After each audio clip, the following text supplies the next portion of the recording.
Galileo कौन थे? Galileo एक इतालवी खगोलशास्त्री, गणितज्ञ, भौतिक विज्ञानी, दार्शनिक और प्रोफेसर थे, जिन्होंने भौतिकी के अध्ययन के लिए लंबे समय तक चलने वाले निहितार्थ के साथ प्रकृति का अग्रणी अवलोकन किया। उन्होंने एक दूरबीन का भी निर्माण किया और कोपरनिकस सिद्धांत का समर्थन किया, जो एक सूर्य केंद्रित सौर प्रणाली का समर्थन करता है। गैलीलियो को उनकी मान्यताओं के लिए चर्च द्वारा 2 बार विधर्म का आरोप लगाया गया था और उनके विचारों पर कई किताबें लिखी थी। प्रारंभिक जीवन। गैलीलियो गैलीली का जन्म इटली के फ्लोरेंस के डची में 15 फरवरी 1564 को पीसा में हुआ था। गैलीलियो 6 बच्चों में से पहले थे जो विंसेंजो गैलीली, जाने माने संगीतकार और संगीत सिद्धांतकार, और गिउलिया अम्मांती से पैदा हुए थे। 1574 में परिवार फ्लोरेंस में चला गया, जहां गैलीलियो ने वल्बोम्बा में कैमालडोलिस मठ में अपनी औपचारिक शिक्षा शुरू की। शिक्षा 1583 में गैलीलियो ने चिकित्सा का अध्ययन करने के लिए पीसा विश्वविद्यालय में प्रवेश किया। विलक्षण बुद्धि और ड्राइव के साथ सशस्त्र, वह जल्द ही कई विषयों, विशेष रूप से गणित और भौतिकी से मोहित हो गया। जबकि पीसा में गैलीलियो को दुनिया के एरिस्टोटेलियन दृष्टिकोण से अवगत कराया गया था, फिर प्रमुख वैज्ञानिक प्राधिकरण और रोमन कैथोलिक चर्च द्वारा स्वीकृत एकमात्र।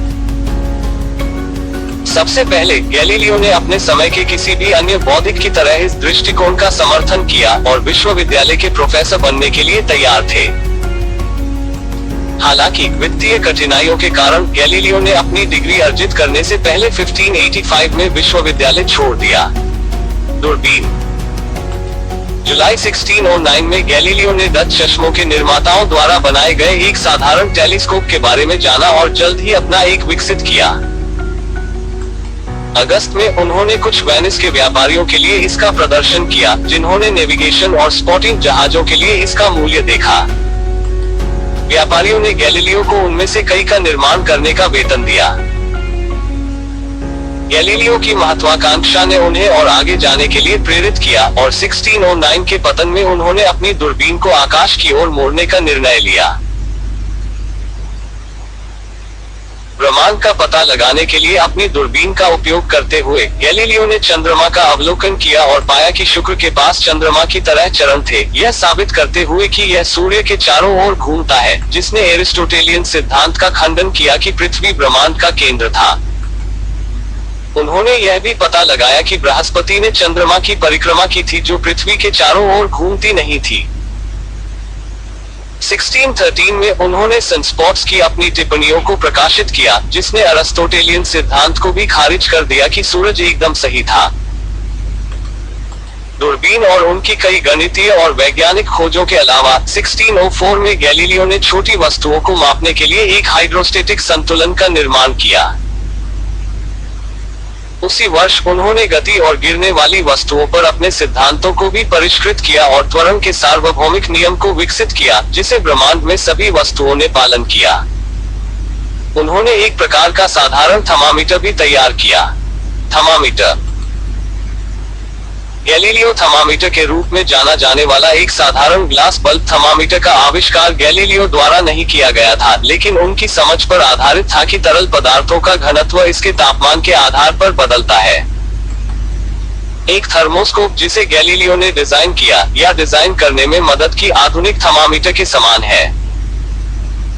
थर्मोस्कोप के अंदर एक तरल उगता है और एक ग्लास ट्यूब में गिरता है, क्योंकि तरल का तापमान बढ़ जाता है या गिर जाता है। गैलीलियो की मृत्यु कैसे हुई? 8 जनवरी 1642 को फ्लोरेलिस, इटली के पास आकेट्री में बुखार और दिल की धड़कन से पीड़ित होने के बाद गैलीलियो की मृत्यु हो गई। पुस्तकें। गैलीलियो ने अपने पूरे करियर में कई किताबें प्रकाशित की, जिनमें शामिल है जियोमेट्रिक एंड मिलिट्री कंपास 1604 का संचालन, जिसने प्रयोगों और व्यवहारिक तकनीकी अनुप्रयोगों के साथ गैलीलियो के कौशल का खुलासा किया।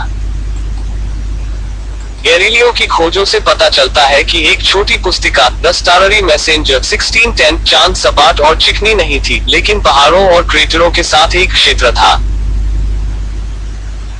बॉडीज इन वाटर 1612 पर प्रवचन, जिसने वस्तुओं के पानी में तैरने के अरिस्टोटेलियन स्पष्टीकरण का खंडन करते हुए कहा कि यह उनके सपाट आकार के कारण नहीं था, लेकिन इसके बजाय पानी के संबंध में वस्तु का वजन घट गया।